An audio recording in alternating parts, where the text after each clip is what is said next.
Hi, this is János. It's Real World Audio. As you can see, outside the sun is already setting, but we still have some sunlight. And we haven't had much during the day. It's been raining, it's been a storm throughout the weekend, and yeah, that's life. At least we have plenty of water. However, that creates another problem. Is that during the past 6 weeks or so, it's been constantly this stormy bad weather, and when you have that type of situation, that's really just completely destroying the audiophile experience. And why is that? That's because altered humidity, so like extreme humidity fluctuations, temperature fluctuations, that impact loudspeaker cabinets quite severely when you are using wooden cabinets or cabinets that breathe, that which are alive. And then, of course, one solution for that the industry is using, but most consumer products use today, is that they use some artificial materials which are heavily treated, and they are relatively impervious to humidity changes. However, the driver cones might still be, so for example it's paper cone, then that will be sensitive to these humidity changes quite severely. And in addition, even if it's, let's say, like a titanium dome tweeter and carbon fiber speakers or drivers like the cone itself, or maybe some sort of plastic, maybe a Kevlar, that's relatively unaffected by high humidity. However, the sound is. Even if your speakers are not affected much by it, the sound waves propagate in the air. So when the air drastically changes, the consistency of the air, the pressure of the air, so when the pressure of the air changes, then the length of the sound waves change. And that can be quite significant enough that when you have a room that is with your system and your cabinet tuned to the frequencies of the room, so that you have a perfect match, and then when you have higher and low pressure systems, then the tuning goes out. So your speakers produce the sound, but the sound waves are no longer tuned to your cabinets and to your room wavelength. So whatever the profile of your system is, what kind of colorations does it have, it normally matches your room perfectly. That's how you can get really nice tonal balance. However, when you have this type of situation, high low pressure systems, then the length of the sound waves change and your tuning alignment goes out the window. And that's why it can happen that you have like an excellent sounding system, and then one day you come home and it just sounds like crap. And one of the reasons is that now you are not hearing the same sound as you hear. So technically you don't hear it ever again the same way, unless you have like a hyper precise air conditioning system, like lab grade air conditioning. No one has it to my knowledge, that kind of stability that keeps both air pressure and humidity at the same level. And salinity of the air, everything. Well, salinity for most of you it means nothing, but I live in the middle of the ocean, so for me even that's like an extra component that plays heavily into acoustics. So basically, as that normally changes, that even like changes from like midday or night. So part of the late night listening is that the sound, as the temperature drops during the night, that with the temperature change, the wavelength that produce the same frequencies, they change with the temperature as well. So that's one additional factor that people have not explored about late night listening, that yes, what you hear is different late night compared to what you hear midday. And if you have like air conditioning in your home, then it's relatively stable. But if you don't have AC and you just have a normally breathing home, then your late night sounds might be drastically different, because how the air resonates, how those waves come into motion, how they interact with your room, they can quite a bit noticeably change. And I am talking about maybe like 1% of difference, even less. However, the ear is a lot more sensitive to tonal acuity than 1%. So these numbers, if you measure, if you are a scientist, I want to measure it out, you will measure it relatively minor changes. But you as a human being, we don't feel what the instrument tells us. Just a tiny change. Like, look at that. Like, for example, on the Celsius scale, like between like 20 degrees Celsius and 50 degrees Celsius, that's just a tiny bit. Like if you go to like a Kelvin scale, that's just a few percent difference, nothing. But if you have to be subjected to 24 hours to that temperature, then 20 degrees you'll be okay. 50, you die. You die from dehydration and heat exhaustion. Yeah. So us humans do not react to our phenomena around us as in a linear fashion as the instrument measure it. That's like a big. That's why that community who is really focused on measurements can get really lost, because they interpret it as mathematicians and not as a physiological type of sense. So for all of us, what I recommend, if you want to do measurements, if you want to compare objective phenomena, when you do your analysis, you have to translate it back to subjective. So what I mean by that is that when something is objective, it's numbers. When one number compares to the other, like 1 and 2, 2 is twice as much as 1, right? Easy peasy. But that's just the number. That's just an interpretation. So when you are creating a system, you are creating a network, a framework, an artificial described mathematical language. And that's what it is. It's just a described mathematical interpretation. But if you want that mathematical interpretation to have any meaning for you, to your life personally, then you have to switch back that objective interpretation through the subjective filter of a human being. So how does that affect a human? Because when we look at phenomena like sound and temperature, etc., if we go from 1 to 2 for the body, that can be like subjectively like going from 0 to 1 million.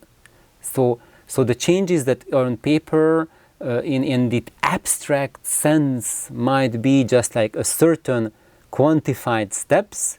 For you, in a subjective perception, they might be on a very different scale. That was a little bit of a sidestep here. And actually right now I'm quite far off from where I wanted to start. Anyway, when at the beginning of the video I looked out the window and I just noticed this awful weather, which is not awful. Anyway, it's just different from what it normally is, and awful in a sense that when it's like that, I don't even bother about listening to music, because the room, the system, everything is completely out of tune.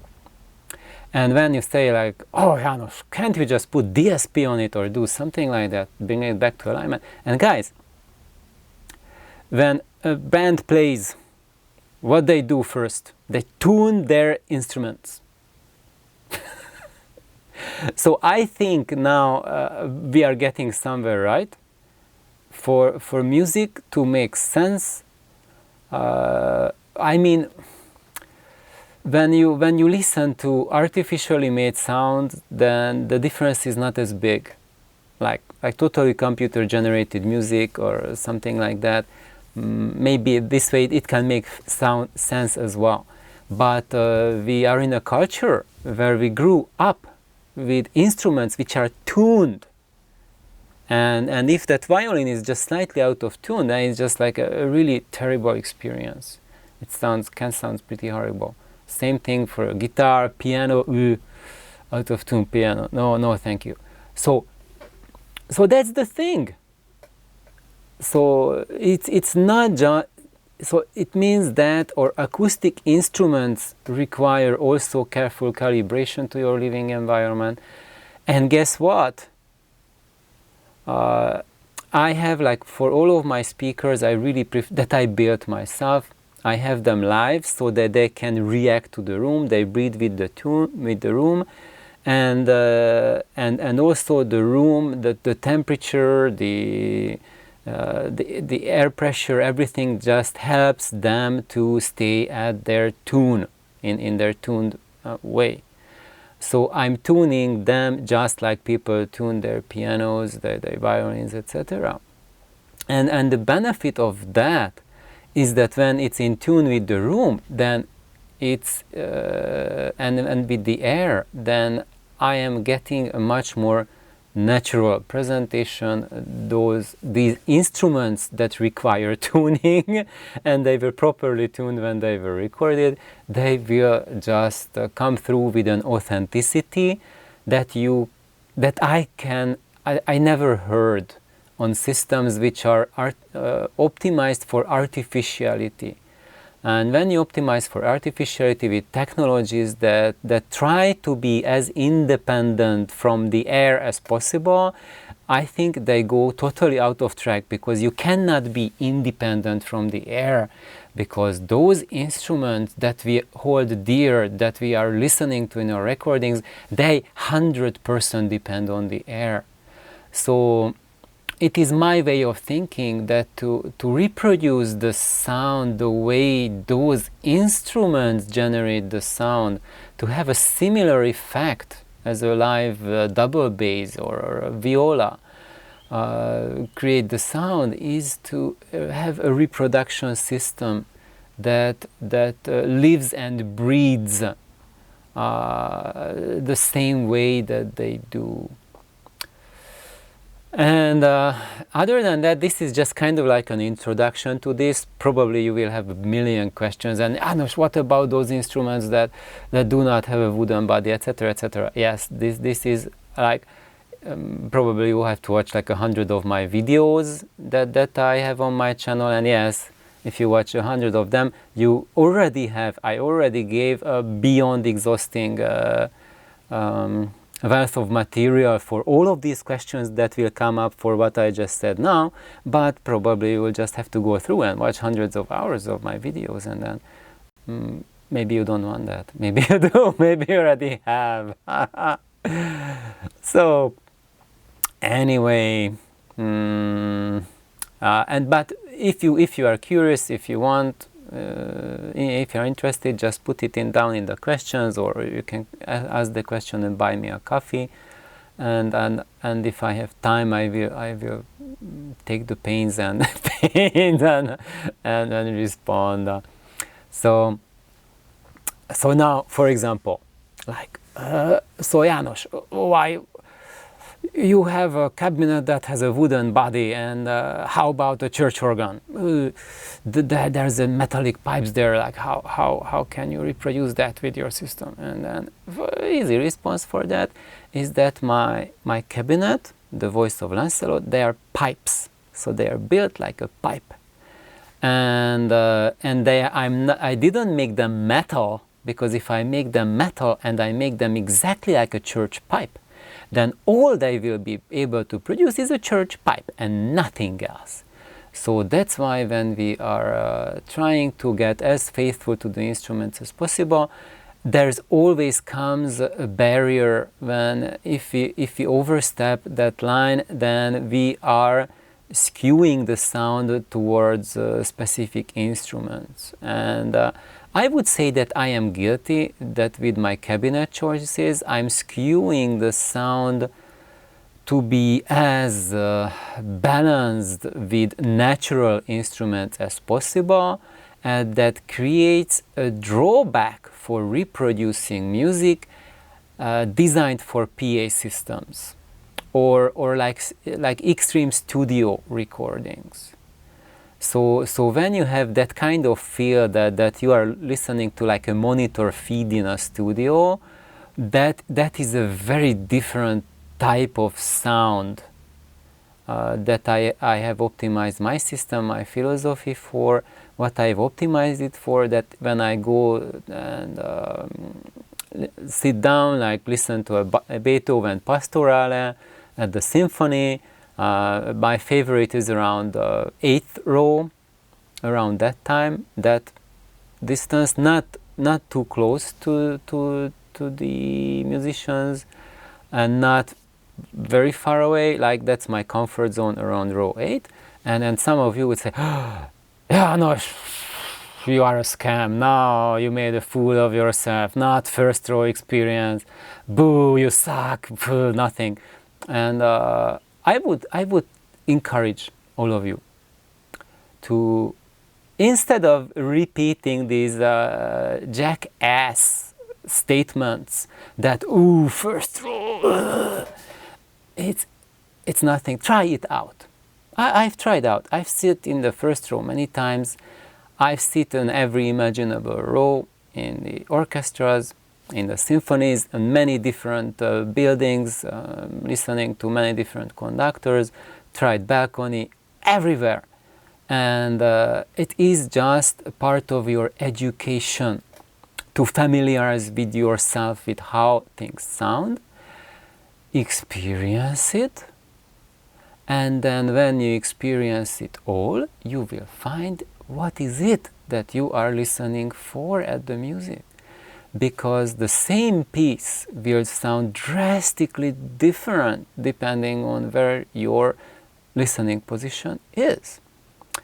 And the person who fixed this fucked up motion in my head, that first row is like the goat, or what they call it nowadays, was my grandfather, who was a classical musician. He was one of the finest musicians of the 20th century.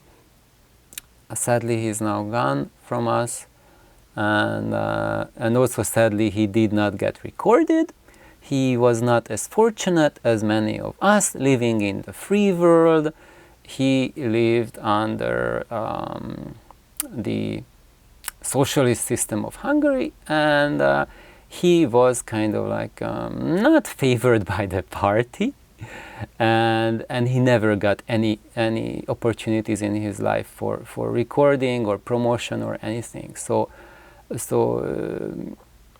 despite all of his talents, he could share it with the family and people who went to the symphony and heard him perform, but the world doesn't know him. But however, I got the pleasure to get to experience lots of different presentations, got to meet conductors, lots of musicians, fantastic ones, and I can tell that my grandfather was like head and shoulders above any musician I ever met in my life, even though I met like incredible, phenomenal performers, and my grandpa was kind of like a god level musician. It's insane.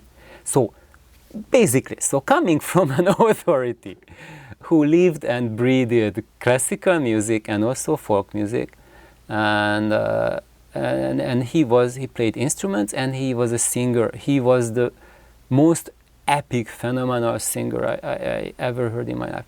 So you know that when you hear people who are talented musicians sing, that sometimes you feel that your breath just gets stuck, and with him it was like he made like the heart skip a beat. So just like he had like such intensity in his voice and such incredible transmittance of emotions that several times I felt that my heart skips a beat. Just an incredible experience. And then usually when we had like a family get together and then he sang, and after he sang, it was silence, and it took everyone at least like 30 seconds to come back to us, and especially my mom. Whenever we go to a symphonic performance, she always claps like right away. The second the piece ends, she's clapping. Oh, this was awesome, perfect. So she is the most enthusiastic. So she finds like enjoyment in music, and she expresses it like really right away, immediately. But when my grandpa sang, even for her, it took her like 30 seconds to. How I felt it is it took me time to regain control over my own body.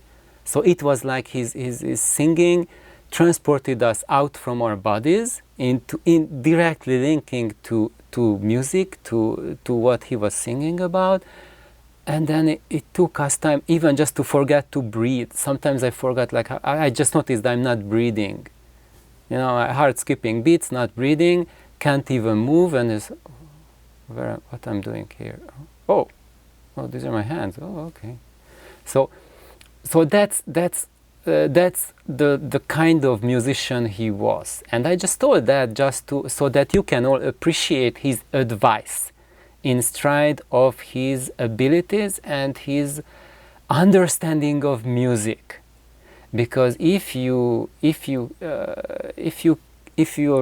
a musician like that, it means that you know you have an intuitive connection to music. So whatever he said about music, I really took it to heart. And this was something that he told me, that János, try it out. That when you go, the more in front you are, you hear the individual instrument. And you can like pick which one you want to listen to, and you will hear a lot of details coming from those instruments. And that's how you should begin your career, your learning path. So that's the beginning of your learning path of music. So the beginners who are just getting familiarized with classical music, they should sit in the first row, because that's where you learn how the instruments sound. Now, if you want to learn it even more, then play the instrument, take classes and learn it.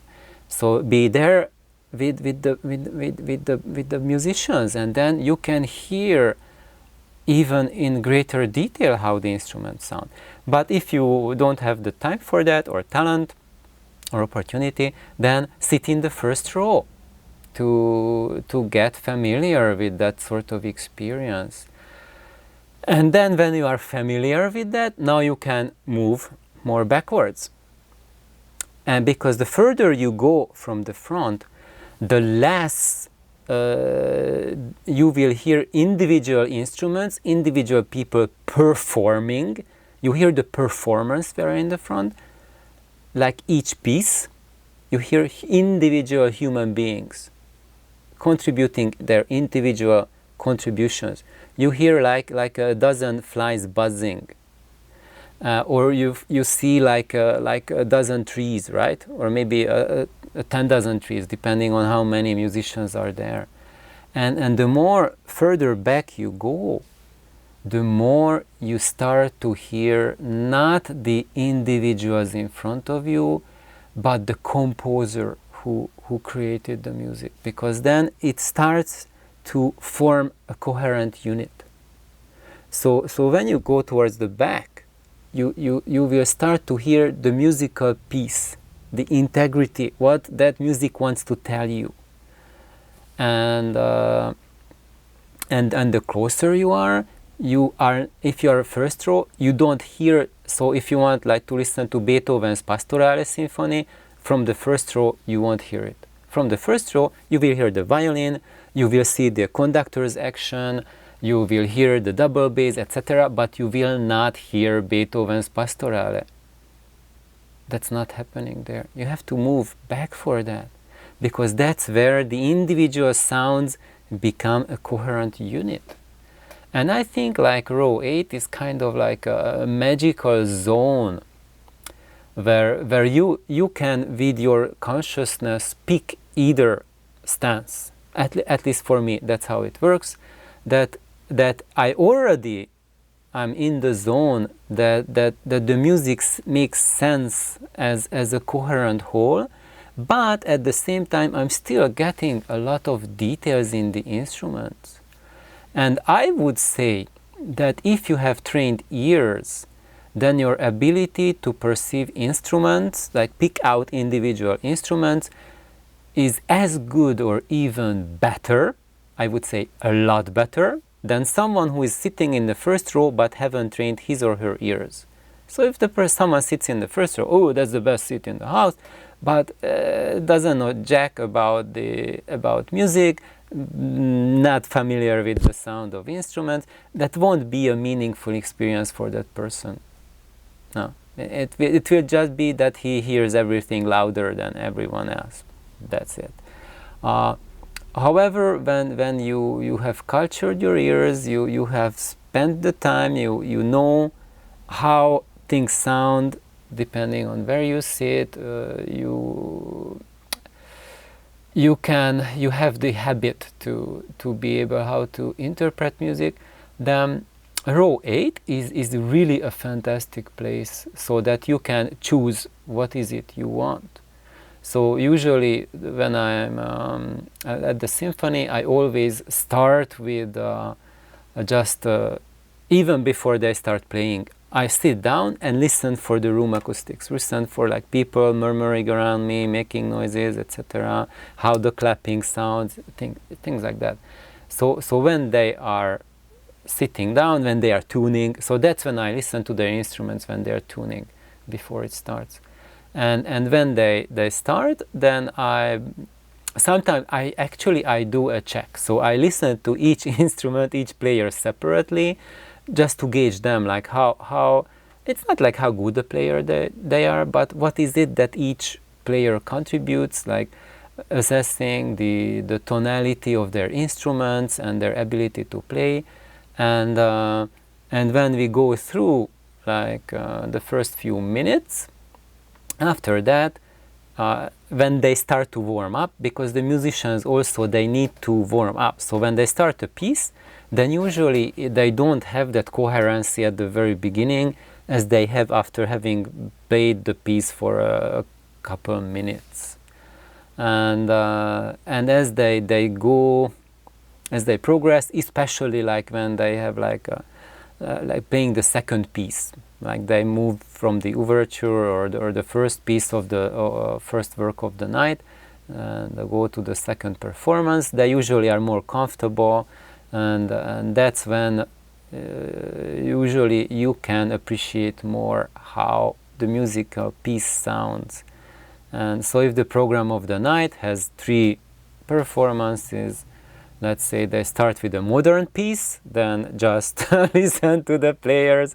And as to me, like modern pieces, they are not worth to listen as, for the most, not all, for the most, they're not worth to listen as a whole, because I found that the majority of the 20th century classical music output is about the tragedies that we survived in the 20th century, and if you tune into that music, you will feel like shit. It really brings you down, and it's just like the purpose of music is to make you alive. For me, that's what has been for mankind since mankind exists. They used music to make us lift our mood, to recharge us, to energize us.